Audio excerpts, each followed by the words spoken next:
ఆత్మబంధువులు YouTube channel అందరికీ నమస్కారాలండి. ఓం శ్రీ గణాధిపతియే నమః.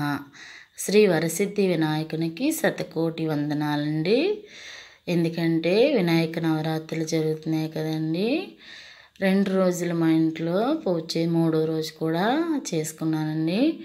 3వ రోజు స్వామివారికి అలాగే ఫస్ట్ షోడశోపచార పూజ చేసుకొని ఇంట్లో ఫస్ట్ నెచ్చి పూజ చేసుకుంటున్నానండి. ఇంట్లో నెచ్చి పూజ చేసుకుని తర్వాతే వినాయకుడిని వేరేగా హాల్లో పెట్టానండి. హాల్లో పెట్టుకున్నాను. అంటే పాలి అది కడతాం కదండి, అందుకని చెప్పి హాల్లో పెట్టుకున్నామండి. నెచ్చి పూజ చేసి అప్పుడు స్వామివారికి నైవేద్యం వండాలి కదండి. మరి వినాయక నవరాత్రులు చేస్తాటండి, నైవేద్యం పట్టాలంట కదండి. అందుకని చెప్పి నైవేద్యం ఈరోజు కుడుములు చేశానండి. అదే ఒరి నూక అంటాం కదండి. ఆ నూకని పెసరపప్పు వేడి నీళ్ళలో ఉడికించేసి తర్వాత అందులో జీలకర్ర, కొంచెం ఉప్పు, ఎసట్లో నెయ్యి వేసి అప్పుడు నూక ఉక్కించానండి. ఉక్కించిన తర్వాత అవి ఉండ్రాలు చేసి మళ్ళీ ఆవిరికి పట్టడానికి ఆ ప్లేట్లకి నెయ్యి, ఆవు నెయ్యి రాసి అప్పుడు ఉండ్రాలు చేసి మళ్ళీ ఆవిరి పట్టించానండి.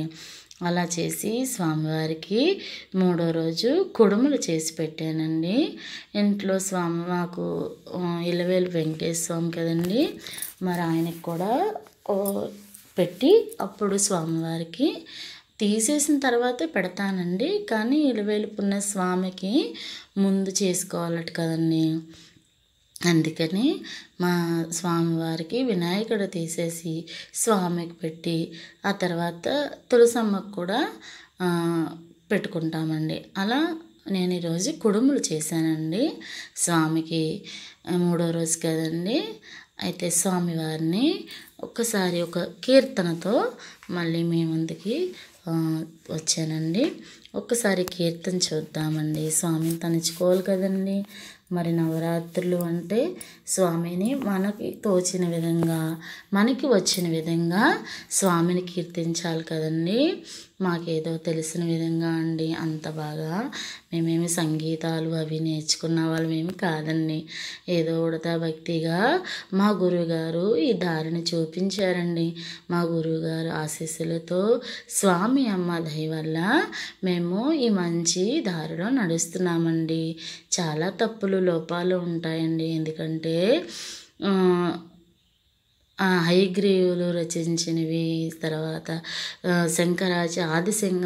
గురువులు పొచ్చినీళ్ళ ఆదిశంకరాచార్యులు వీళ్ళందరూ గురువులు అండి. వాళ్ళు ఎంతో ఉపదేశాలు, భగవంతుడు సంకల్పంతో జన్మించినటువంటి వాళ్ళందరూ ఎంతో పెద్ద గురువులు కదండి. వాళ్ళలాగా మనం చేయలేము.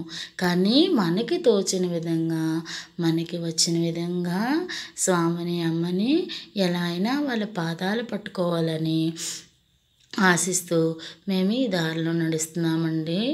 ఈ తప్పులు, లోపాలు ఉంటే స్వామి అమ్మ ఖచ్చితంగా క్షమిస్తారు. ఎందుకంటే మనం ఒక మంచి దారిలో నడవడానికి ప్రయత్నిస్తున్నాం కదండి. దానివల్ల మనం మనుషులం కదండి, అవి జరుగుతూ ఉంటాయి. అలాగా చిన్న కీర్తన అండి స్వామివారిది.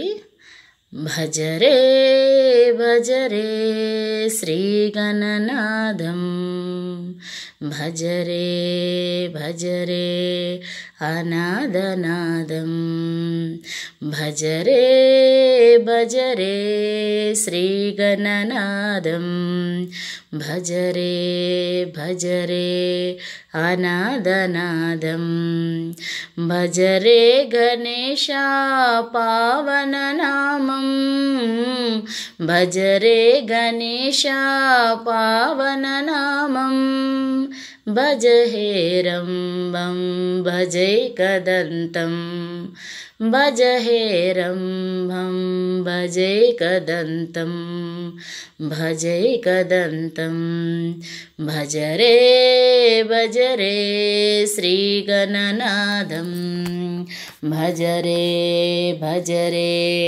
అనాథనాదం భజరే భజరే అనాథనాదం. మరో వీడియోలో ఈ చరణాలు చూద్దామండి, ఎందుకంటే చాలా టైం అయింది కదండి, ఎక్కువ లెంత్ అయిపోద్దని మరొక వీడియోలో ఈ చరణాలు చూద్దామండి. అంతవరకు మీ అందరూ కూడా మా ఆత్మబంధువులు యూట్యూబ్ ఛానల్ చూసి ఆదరిస్తారని ఆశిస్తున్నానండి. ఓం నమో వెంకటేశాయ నమో శ్రీమాత్రే నమః. అస్మద్గురుభ్యో నమః.